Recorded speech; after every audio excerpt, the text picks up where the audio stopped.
On peut se tutoyer? Ah, je sais pas. Non, c'est parce que les gens ne nous connaissent pas. C'est sûr, mais stop. Bon, allez, salut Mathieu. Bonjour Bénédicte. Alors voilà, tu viens pour nous présenter À Besançon, ton troisième roman. Ouais. Est-ce ainsi que les hommes jugent, qui est un thriller un peu psychologique.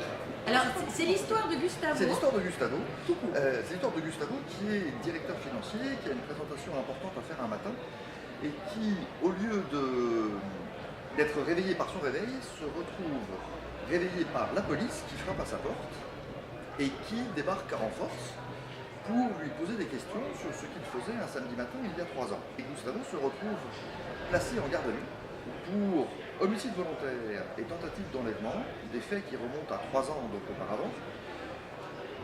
Maison perquisitionnée, il est embarqué devant les voisins, menotté, et il va passer des heures compliquées en garde à vue. La justice va faire son travail, sa femme va essayer de réunir les éléments qui permettent de le disculper si ça n'est pas lui, et les réseaux sociaux vont se mêler de l'affaire. Il y a une force par rapport aux réseaux sociaux. Quel est l'impact des réseaux sociaux sur une situation comme celle-ci? En fait, il n'y a pas grand-chose de nouveau là-dedans. C'est-à-dire que l'opinion publique cherche toujours un bouc émissaire, l'affaire Dreyfus, il y avait eu des sorcières.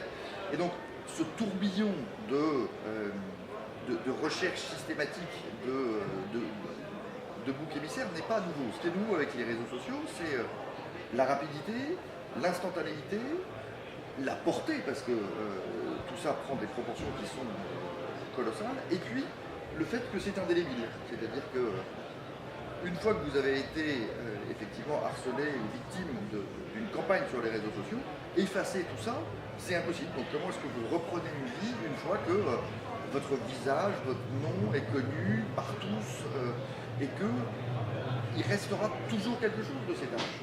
Dans votre livre, on s'interroge sur est-ce qu'il faut tout raconter?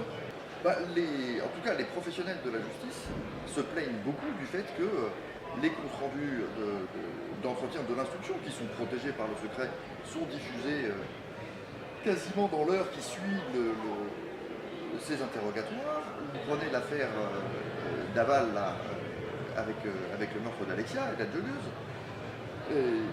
L'opinion publique est passée par « Oh, ce pauvre Jonathan », ensuite « Oh, cette ordure de Jonathan ». Enfin, le truc va à une vitesse avec des cycles, et je pense que nous sommes collectivement aussi responsables de ça. Responsable, c'est ce que j'allais dire. Donc là, première venue à Besançon. Ouais, très chouette. Quelle impression? Oh, formidable. Le retour avec les lecteurs, tout. On commence en même temps, c'était qu'hier. On commence, c'était hier, mais très chaleureux, très sympa.